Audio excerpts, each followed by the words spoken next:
Episode 13. Power is revealed. The opening shined light from above, gleaming off of Farmer's sword. He waited till all the group was within the opening.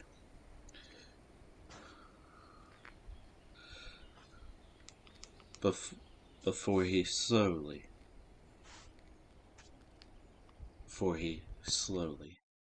moved again. Echo and High Alert saw the first arrow piercing through the canopy of branches along the northern horizon. The arrow penetrated Glenn's left calf, while another pierced his right hip.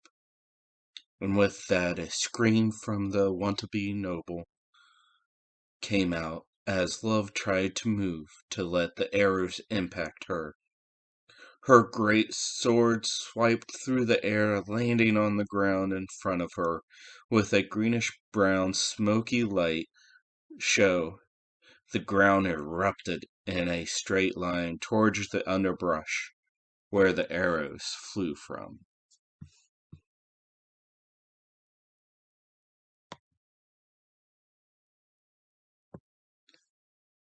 The southern side came 3 humanoid creatures, each with spider-like features, and carrying in each hand a rusty sword and axe, leaping upon Sir Altaf, slicing down his back and left arm. Altaf shrugged the hits off like he was not bleeding, kicking one of the creatures back into the brushes. As he grabbed one of them, shoving his sword through the abdominal, causing his intestines to vomit forth. The third one, landing on the ground, started to charge the princess as a shiny silver dagger pierced the eye, and a bloody scream of a banshee came out of the little creature. Farmer yells out, "Move! There are more than we can fight in this mess of trees," as another arrow hits his shield, ringing off like a dinner bell. Somewhere north, everyone hears a low roar, not more than 50 yards away. Chalice looks around. What in the silver moon was that? Echo, looking around. It is coming in from the north. We need to move. Forget about these little creatures. As Echo darts through the bushes and through the branches like a wild animal in its home, Love grabs Glenn. "Glenn, we fight another day. Run with me." She picks him up and slings him over her shoulder. The group now, led by Echo, dashing here and there, while Farmer and Altaf cover the rear, slashing the little creatures. Kasham looks back. "Sir Alito, how much further till we get out of the forest?" "It is not for another day or two travel time. We just need to get out of their territory," Sir Alito yells at her, dodging an axe that was thrown at him. Altaf swings his sword, catching an arrow that almost hits Leto. "Just like old times there, Commander. Shall we double the duck routine, or just keep pace?" The low roar starts to pick up, to indicate that the creature is gaining ground. "What the silver moon is that sound, Leto?" Altaf having to twirl around to intercept the creature that was leaping for the princess. It is not what but a who. The queen of this part of the neglected forest does not like anything that she cannot control in her part of the woods. "Then why in the golden sun did we go through here? Chalice yells back as one of her daggers scores a true hit on one of the little creatures.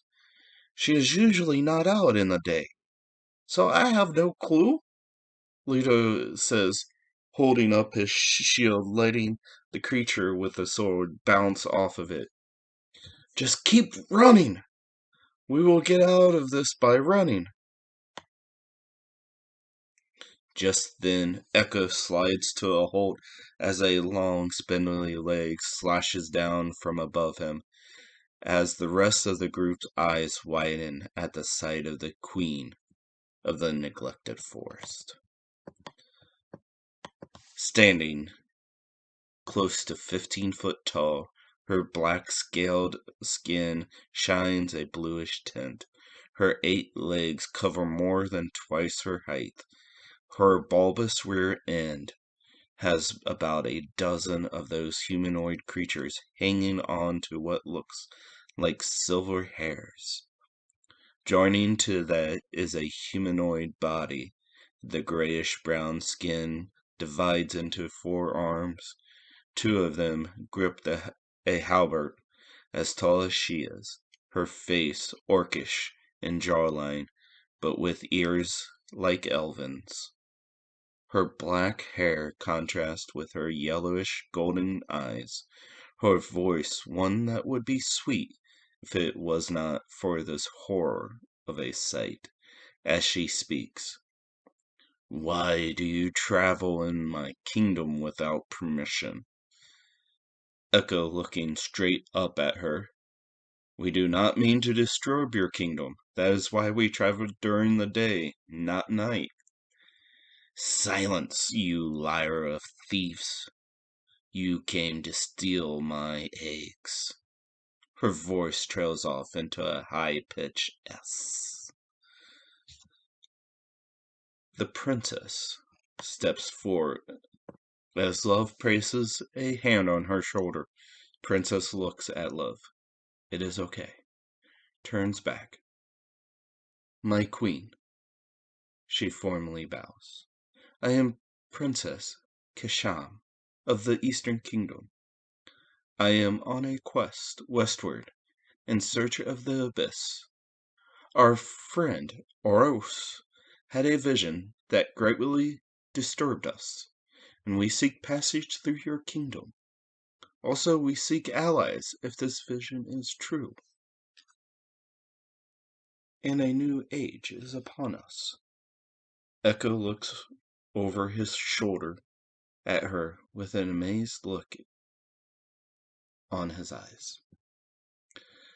A diplomat traveling west? I haven't had a human diplomat for centuries.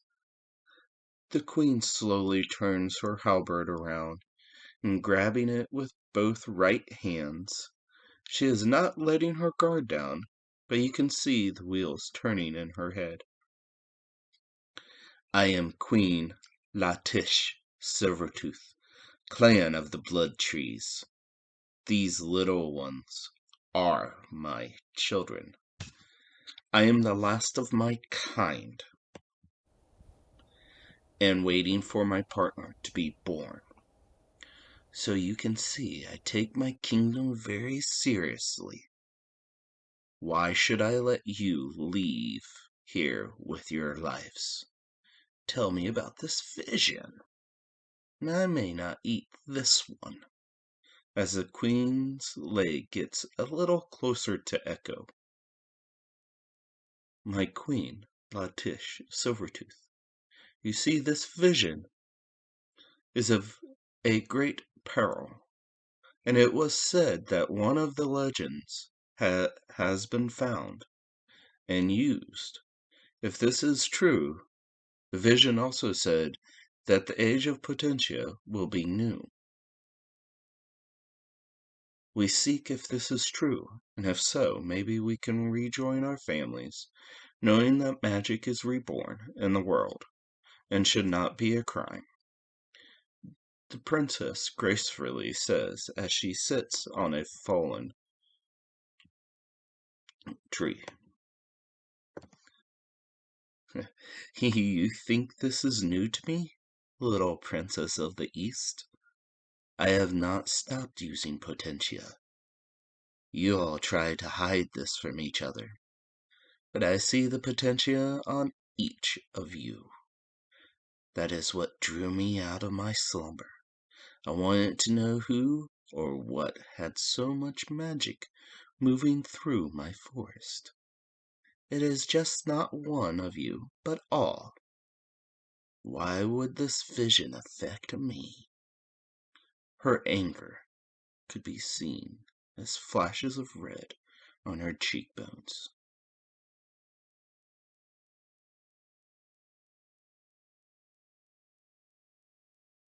Till next time.